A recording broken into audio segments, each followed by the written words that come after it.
But then I realized, because I record myself so I could listen. I said, well, I asked too fast. Yeah. I didn't build up to be able to solve that Right. over here. So that's the only reason why they need to think about it, because you didn't build the need for them to say, no, I have to do this right now. Like, Right. I'm late already.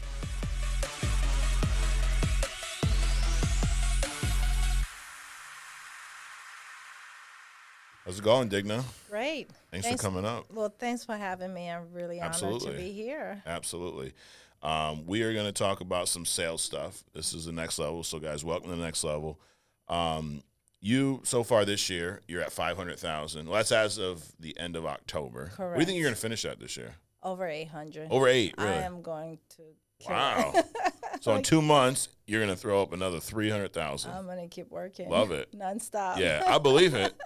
And this is your biggest year as a personal producer ever. Correct. And you've been with us, well, how long have you sold life insurance total? Almost 8 years. Almost 8 years. Yes. Wow. My biggest year. How's it feel? Amazing. Yeah? Amazing. What do you think, what was key to you having your, and maybe I'm sure it's a few things, but what's one of the biggest reasons you were able to do so much this year? Well, there's a couple of things, right? Yeah. So one, in 2023, I transitioned to Spanish. Yeah. And I'm serving a community that really needs to know about what we do, right? And then I went into IULs, like all in IULs. Okay. So obviously the premium is higher and the commissions are higher and all Sure. that. So that helped a lot, the numbers. Yeah. But I think those are the biggest things for me. Yeah. Got it. And obviously you're fluent Spanish. Well, it's not obvious to people that don't know you, but you speak Spanish fluently. 100%. That was your first language. Yes, correct. Why so long before you got into that market? I'm passionate about the Hispanic market, but I never worked in Spanish in this industry, all my previous industries, right? And here specifically because I didn't have systems, right? I didn't have the trainings, the support, the leads. So I was like, I am not going to recruit a Spanish person. They're too passionate, and I didn't have anything to support them. Got it. So I went in 2023, I took a lot of my money and I invested in my business, and I said, I'm going to create the system, the lease system, everything. So I have the training support. We train daily in Spanish. Really? Every single day I train my team in Spanish. Wow. I do my Facebook advertisement and my lead flow, everything in Spanish, final spends and IULs. And that alone changed the game, right? Because now I could bring any agent from, they never had a license before, or they selling final expense somewhere else, or even selling IUL somewhere else. Yeah. And they could come work with me, and in 30 days, they could completely change their results. Wow. It's funny because it really just sounds like a change of perspective, right? The same reason why you didn't do it for so long is the same reason why you did, right? You're like, well, they didn't have systems. When I created. They now, instead of looking at it as, well, that's why I can't do it, you're like, well, that's why it's the perfect opportunity, right? Because now I can create them. Correct. When I went to Family First Life, my first thing was like, where's the Hispanic market? Yeah. What's going on? Like in my previous, network marketing companies, we'll have a Latino party, we'll have the Hispanic team. And I know what the Hispanic market could do in any company. And I'm passionate about it. Like this is 62 million Hispanics in the U.S. in the wrong jobs. And I'm like, no, we're going to serve those people. And I'm really excited about what we're actually going to do this year, towards the end of the year, finishing. And then into 2025, it's going to be explosive. That's awesome. I mean, what's crazy, 65 million Hispanics in the country. 62 million. Yes. What percentage do you think has no life insurance or not enough life insurance? Gosh, I'm going to say it's in the high 80s, It's 90s. got to be. Yeah, they're not educated. And I talk to a lot of clients every day in Spanish, and they say, well, I talked to this guy, but I didn't understand what he was saying. He didn't speak Spanish. So that alone is a huge opportunity to have an agent that's fluent, that understand, that's educating that client in their language. They're gonna buy, and they're gonna bring their family, because we love that, right? We're very family oriented people, and now having a lot of agents working in Spanish, and going into that community is gonna be a whole other company. This is what I'm gonna promise to you. The next conventions, like 25, 26, 27, we're going to have more Hispanics than English. I would love it. We're gonna have to, you guys have to translate in English. All right, let's do it. I love it. That's my goal. Okay, well, that's a good goal, and you heard it first here. So we're gonna hold you to it. Oh boy. Well, I want to talk about a few things. So, Yes. common application pitfalls, right? So, filling out the application is part of the process, Correct. a big part, and it also it's a very important part because it can make or break the policy, right? Correct. If you do it wrong, if you put someone in a policy they shouldn't be in or can't, qualify for, you're gonna cause a lot of unnecessary roadblocks, right? So, one question here: how do you help clients understand how certain medications might impact their application process, right? Because it's like you can't just go, listen, you're on that med, you're not going to be eligible. Right. No. Can't do that. So how are you, like, or bring me through your process when you find out about medications and how you explain that to your client, because the last thing you want to do is present them this amazing product that maybe these medications prevent them from getting, right? So how do you make sure you don't end up in that boat, but also how you explain this to your clients? So the good news now for us doing IULs is that we're targeting a client that's much younger, Okay. much healthier, Yep. and they have money. Got it. So when you talk, like doing IULs is much different than final expense. My clients will have maybe one medication, Okay. and it's like okay with the company, but you do find those clients that will have those medications Sure. that they just not going to qualify. Right. It's not going to be most of them, but Right. you're going to run into them. But I run into them all the time. Yeah. So the way I set up my presentation, the beginning, the discovery part, I just let them talk, and not at surface level. I want to get into the emotional part because they're not going to make a decision logically. They're going to make a decision on the emotional part. So I ask questions, about what they're about to get and why they didn't get it before, why now, you're 45, why didn't you do this before? So when I get all those, that discovery and I find out, and then when I go deep into the medical questions, I do ask every medical question. You have to ask in a different ways because I'm going to tell you, the Latinos are very special. They would say, no, I don't have any medication. Say, how about any medication prescribed, but you didn't take them. You gave it to somebody else. Oh, yeah, but by the way, I have this, and that. Yeah, when you put it that way. Yeah, you put it that way. I got a few. So when you dig in and you connect with the client and they tell you everything, then now I know they're not going to qualify. So I don't present IULs until I qualify my client. So that's the difference. Some people, unfortunately, they go at the beginning and they talk about how amazing this IUL. If I hear one of my agents doing that, I'm going to go crazy. They already know. We don't do that. We're going to pre-qualify your client, and then you introduce the IUL. Got it. That's the difference. So bring me to that point now. We got to that point. You realize these medications, you're not going to be eligible for the IUL. How do you break that to me? So I say, hey, Carlos, I got everything that you told me. Is there anything else? Like, no, that's it. Okay. So based on what you're telling me, I have to do some extra underwriting for you. So I'm going to take everything in today. I have everything that I need. I'm going to call the company. I'm going to see which products you qualify for, because I don't want to give a 45-year-old right there a final expense. Right. Sometimes I have to do some digging and then call the companies and check my underwriting well. It might be something that I could offer them an annuity that they could pay monthly into. So I do the FIT annuity growth or income, and they could put $200 a month, $300 a month. And then what I usually do for somebody that I know that's not going to qualify, so I prepare a package for them. So I do a final expense. You could do a Transamerica up to $50,000 for a young person with accidental. That's $100,000 in coverage. Right. And then you have an accidental policy if they are, resident or citizen. You do a $200,000 accidental policy, and then you put the rest of that money that they already told you they want to put into an IUL in an annuity that they pay monthly. And now when I present that back to them, I went to work for them. They're waiting for my answer. I call them back in 30 minutes, and I say, okay, John, this is what I got for you. The IUL itself, because of S, Y, and Z, is not going to be available to you right now, but they gave me these options for you. Here's what I got. You're going to have coverage. You're going to have accidental, and you're going to be able to participate in the index with this annuity with the rest of the money. So they got the whole package. Right. So that's a great way to do that with those clients. That's awesome. Here's another one. This one's a little more, I think, basic, a little more elementary. And I say if you ask the questions the right way, you shouldn't run into this. But brand new agents run into everything, right? Correct. How do you address the client's concerns about privacy when it comes to sharing their medical or their financial information, right? So you have to let them know you are a professional, and this is a conversation between you and I. However, everything you told your doctor is public to the insurance companies. Once we plug in your Social Security, John, they're going to know. Right. So if you tell me, I have a better chance to qualify you for the right product.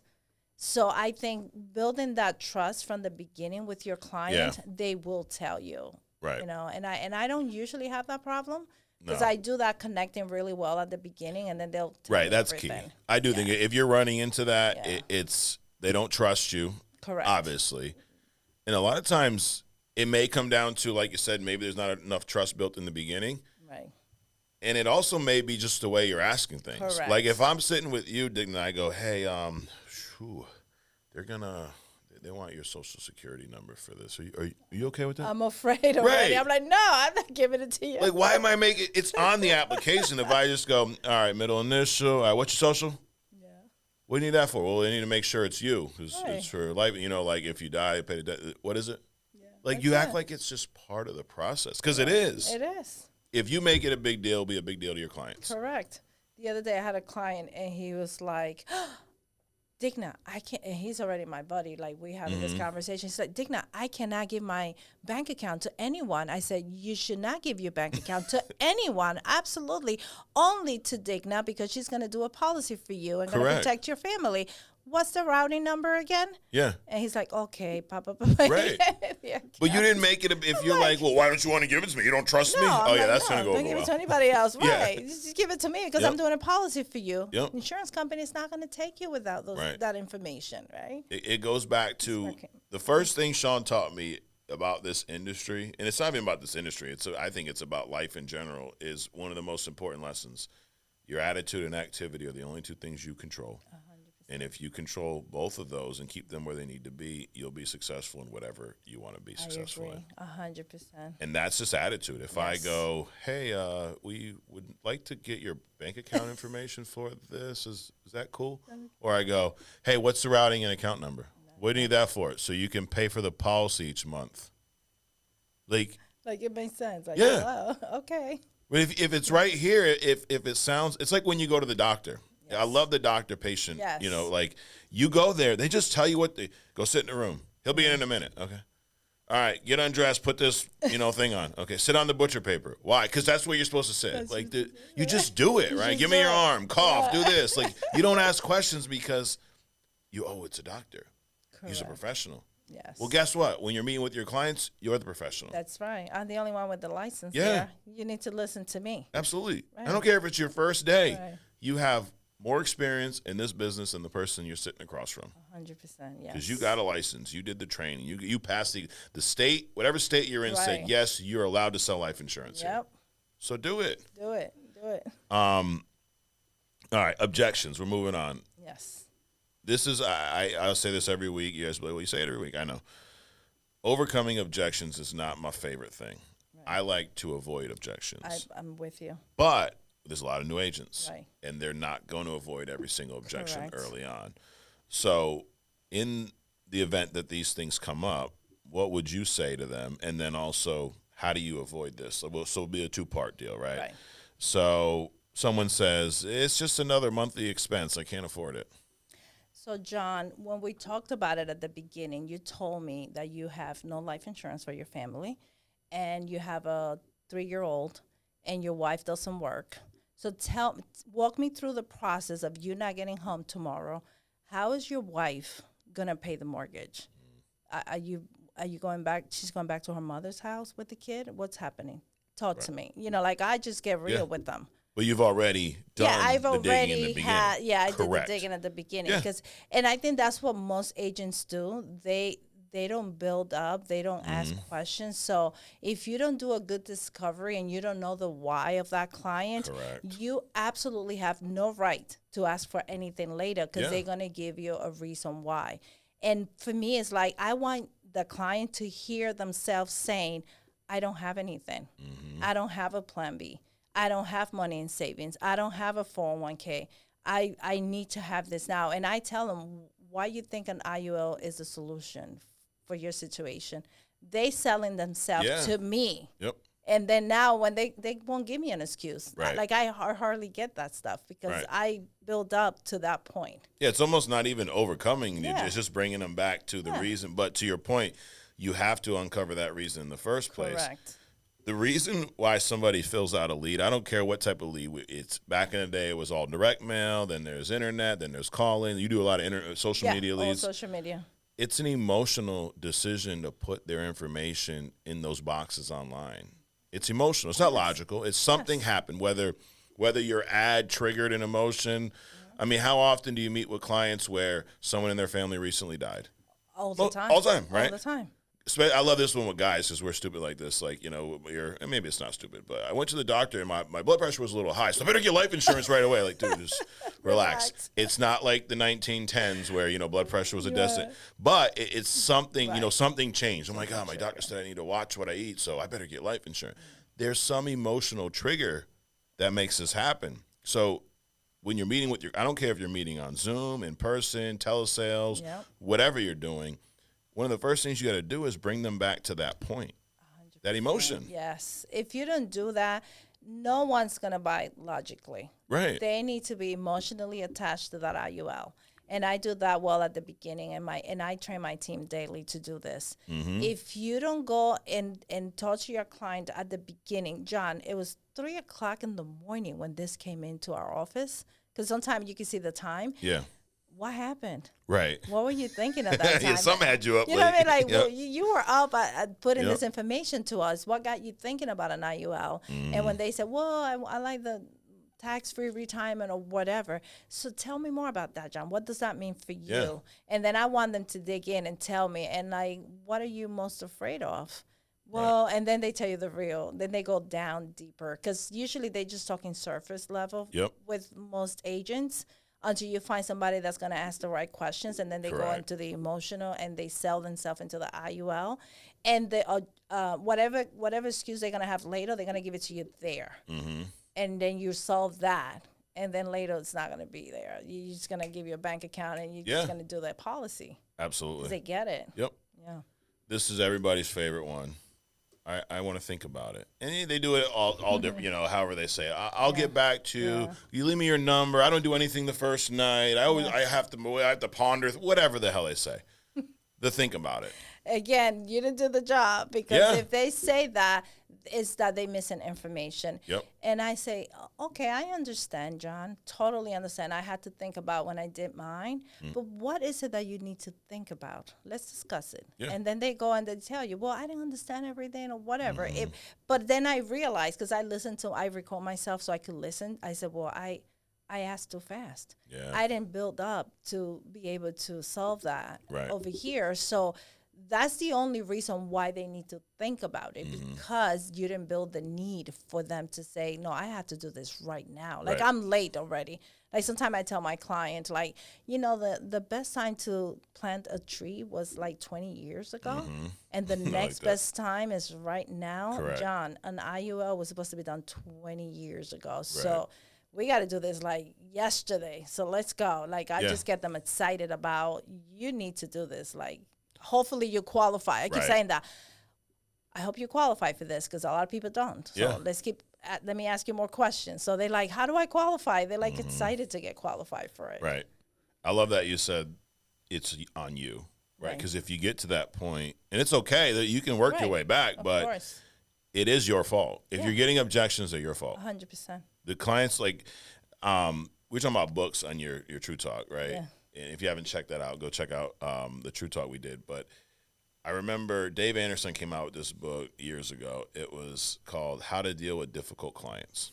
And I remember I saw it on Amazon. I'm like, oh, I need that book, because, like, I was early on when I first started selling life insurance, and I thought, I'm going to get this book that it's going to have the answer to every objection, you know. And I'll tell you what, Dave Anderson head faked me, because I started reading it, and it was all me. Like, clients are going to be difficult regardless. Yes. Like there's things you can do to break through. There's things you're doing to make, and it really all came down to the stuff we talk about here so much is the client ain't difficult. I made them difficult because of something in my sales process. Correct. And if you sound like everybody else, they already know what to say. Correct. Like clients don't go to a meeting before they meet with you and they say, well, when he said this, I'm going to say that. They don't do that. Right.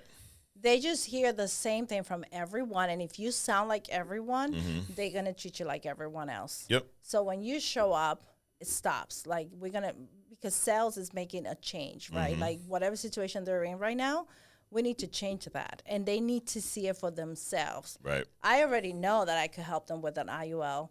I know that, but they don't know that. Correct. And that could be me that could help them with the company that I'm going to represent at that point, right? Like, I'm sure you've walked away, right? Like, you know when not to proceed. Yes, many times. Yeah. You know, I sit with a client and they like, well, I don't know if I could give you my birthday. I'm like, I already have it. Like, they already not trusted me at the beginning. Yeah. And unless I could have a conversation and I could start, asking questions and getting answers, I already know. I'm like, Carlos, this is not for you right now. Right. I'm not going to be able to help you. Like, I just walk away because I'm going to waste an hour. Correct. And then what? No, I'm sorry. Yeah. But that's not the majority, right? No. They're everyone you're meeting with, if they filled out a form, a lead, something, they're interested. Yes. They're not going to sit there and talk to you because the ones that you walk, they let you know very early on. Yes. Because of stuff like that. Oh, my birthday. I'll give you my name. Like, dude, you filled this out, not me. Like, I know. I'm like, you send us in. Yeah. This paper. But not interested is like I was at Home Depot a few weeks ago, right? We're doing some renovations at the house, and the solar guys are there. And they come. I just got there, Digna. I was working all day, did a couple podcasts. I'm there at night. I'm like, I got to pick up a few pieces of trim, finish my daughter's room. Actually, it was my son's room. And I just get in the aisle, I'm putting stuff on my cart, and this guy comes out. He's like, hey, can I ask you some? I said, bro, no offense. I am not interested in anything you have to say right now. Like, I don't want to be rude, but I'm also not. Right. I didn't ask for anything. Right. It wasn't your time. Right. So then he goes, do you have EverSource, which is a power company out here? I said, bro, what about the part where I'm not interested in anything you have to say? No offense. I'm just trying to get some trim and get the F out and go home. And he's like, all right, cool. I respect that. And he walked away. Wow. I'm just saying we get, like, cell phones. Like, I got to get my son a new phone this week, contract. So you go in there, try to sell you everything. Yes. Do you have a garage? No. I just go, hey, guys, I know you're supposed to do your job, but here's how it's going to work. I'm going to get a phone, a charger, and a case. That's it. If you want that, because I know y'all make commission on everything, I'll do it. If you try to sell me some other stuff, I'm walking out. Yeah. But I'm up front with them. But I also didn't fill something out. Right. Our clients, everyone we're dealing with, we're not that company where it's friends. Like, you've lived that life. I did. That's different. You got to convince people. Right. This, you're bringing them back to whatever that emotional trigger was when they filled out that lead, whether it was a form, a lead capture, a paper, a call-in. But there was some emotional trigger that made them go, I need to look into life insurance. And that's such an important question at the beginning. Yeah. What got your attention? Why you filled this out? Right. Did somebody recently pass away? Did you realize you don't have anything saved for retirement? Yep. Tell me. Yeah. Yeah, that's important. Absolutely. We're going to move on, wrap this thing up with some financial solutions. So, and this is like every client, this really is a big part of the IUL deal. Every client's different. Yes. You may sit with a client and their budget may be $100 a month. Correct. Then you may sit with someone and their budget's $2,000 a month, right? So I want to talk about young families with limited budgets, right? So if you're sitting down with someone, how do you explore affordable coverage options that protect the whole family without straining finances? So you're sitting down and, hey, I filled something out, but I go, Digna, listen, both of us, we don't make a whole lot of money. We're a young family. We got a bunch of kids. We're trying to I don't have a lot for life insurance. Right. And that's when you got to come in and do your job, right? I have to do my job. And I'm asking the right questions. So I go into, so where do you work, Johnny? And, what's your monthly income? And then I go into expenses. You have to break those down for them. Yeah. So what do you mortgage, friend, this, that. And when I get a total and I see that, like, they have, like, $300 left, I'm gonna tell them. Sometimes it's the other way around. They want $500, and I'm like, no, you cannot afford $500 a month, because when you have a flat tire, guess what's the first company that's gonna go away? This Right. IUL. I'm not Correct. doing that. I'm not gonna do a disservice to you. Yep. You could probably do this much. And sometimes I gotta find a way so they could get coverage, like that one person, because he's the one that works. Like maybe the wife is home. You need to get something right now, but you know what? Let's start at this price, right? Let's do $100, Right. Because I know you could do $100 comfortably, and if your job changes, if you get a bonus, and that's the beauty of the IUL. You have that flexibility. You have that mech space. You could put more money into this later, but right now, I want you to keep this. This is not for 6 months. This is for a lifetime. This is for you to have this when you're not there for your family. Right. And I have a little statement that I read about their policy when I do the policy delivery. Yeah. Where the policy is going to do the job that they're doing now when they're no longer there for their families. Very emotional. Yeah. But clients need to know that. So I bring clients down all the time. They come in and they're like, I want to do $2,000 a month. I'm like, Johnny, you can't do $2,000 a month. Let's go back to the numbers. All my hardcore salespeople watching are cringing right now. Like, what do you mean you bring them back down?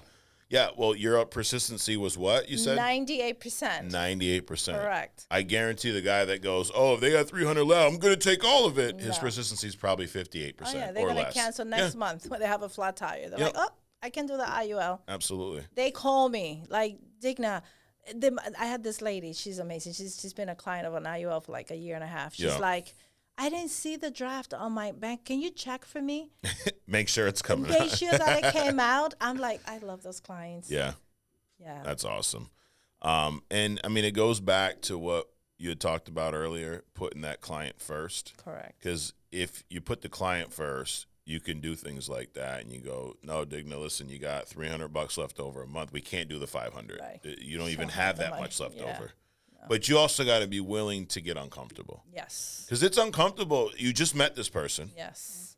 You're doing virtual or over the phone? Everything is over Zoom. the phone. Yep. And then some clients we screen share, and some we do Zoom. So we do all three. Got it. Some clients are just all on the phone. Got it. Yeah. So a lot of them are just, you're not even seeing them. No. You're talking to them. Yeah. So you're on the phone with someone for the first time. You just met over the phone. Yes. And you got to ask them about their budget. Everything. How much is it more? What do you spend on this? Yes. Like, it's uncomfortable. Very uncomfortable. But I love doing that, because then sometimes they don't even know. Right. And I ask questions to say, okay, how much is your cable bill? Because in Spanish, people love the cable bill. I'm like, that cable bill has to go. But okay, we'll work with that for now. Yep. And I just laugh with them, and I'm like, okay. And sometimes they have a lot of money left over, and I'm like, what, are you shopping every weekend? Right. Where's all this money going? And then it's under the mattress. I said, well, that's the money we need to find. Exactly. But it takes getting out of your comfort zone. Absolutely. It's uncomfortable for them too. Yeah. But nobody makes life insurance decisions when everybody's comfortable. It's right. They were comfortable when they had no coverage. They were comfortable before they filled that out. Right. Now it's time to get uncomfortable. And I think when you're able to do that with a client and get them really uncomfortable, and I get uncomfortable when I say, when somebody gives me a crazy excuse, and I'm like, wait a minute, do I have your birthday correct? You're going to be 55 and you don't have anything for your family, and you're going to retire with no money because you don't have a 401k. And some people, like, they have an IT number. I said, wait a minute, you've been working construction this whole time, and you don't have any money saved up, and you're saying that you don't have one of this, and you're thinking about it? Or like, this has to be done today. Yeah. Like, I get sense of urgency, and you have to help them make that transition, that enough time waiting is enough. Like, you have to do this now. Right. You meet with a lot of Hispanic of the Hispanic community, right? Are there situations where you have clients that don't have a social security number yet?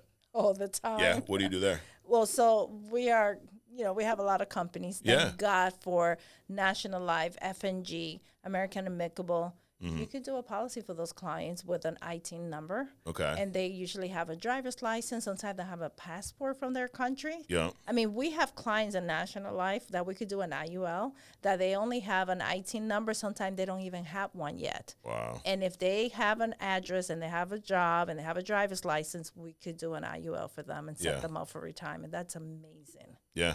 That's awesome. It's great. Yep, there you go. Well, what's they say? If there's a will, there's a way. That's right. So, well, Digna, I appreciate you coming up doing this. I really do, and everything that you're doing for the Spanish market. It's cool to see the growth. It's almost like going back in time to when we built the company. Because like our first convention, we had about like 100 people there, maybe. First time we did a Spanish training at a convention, we had like 50, then 100. Last year, we're over 500. I think we'll get close to 1,000 this year. Oh, we're going to have more because I'm going to bring most of them. We're more than 1,000? I'm bringing a lot of agents, right. yeah. Love it. And I just want to send this out. If you're Hispanic and you're listening to this and you have an insurance license and you own a calculator, you need to be here and you need to be at convention, your life will change forever. Because this company has what nobody else has, right? The platform, the compensation, and the training. And we built everything in Spanish for them. So there's no more excuses. Like, we just got to go and build this big in Spanish. Absolutely. Well, let's do it. And they can find you on social media at what? Digna Deleon-Morris. There you go. Just my name. There we go. Send me a DM on Instagram, and I'll help you get started. Yes. And join us, Irving, Texas, whether you speak English, Spanish, French, whatever you speak. Who cares? Right. Join us, Irving, Texas, January 30th, I believe. Through it's whatever that Wednesday through the Saturday is. So, yeah, I'm doing a horrible job of giving you the dates. But it's the last day of January, first couple of days of February. We kick off that Thursday. We wrap up Saturday. We got Deion Sanders coming in. We got Eric Thomas, hip-hop preacher. Amazing. We got Tim Grover. Like, who's that? He's the guy who trained Michael Jordan and Kobe Bryant and a handful of others. Dave Anderson. Chris Carter's going to be there. Kenny the Funny Sales. All kinds of people. Wow. Digna will be there. I'll be there. Sean Mike will be there. Yes. So, guys, get registered. Go to flconvention.com. Get your room block at the Westin. It's almost room block's almost full. We reserved a handful of rooms to help you guys out. You'll save about $500 on your weekly hotel expense if you book through us. But hopefully we'll see you guys there. Digna, thanks again for coming up. Thank you, Mike. Hit subscribe if you haven't already. You know where to find us every week right here on The Next Level. We'll see you next week.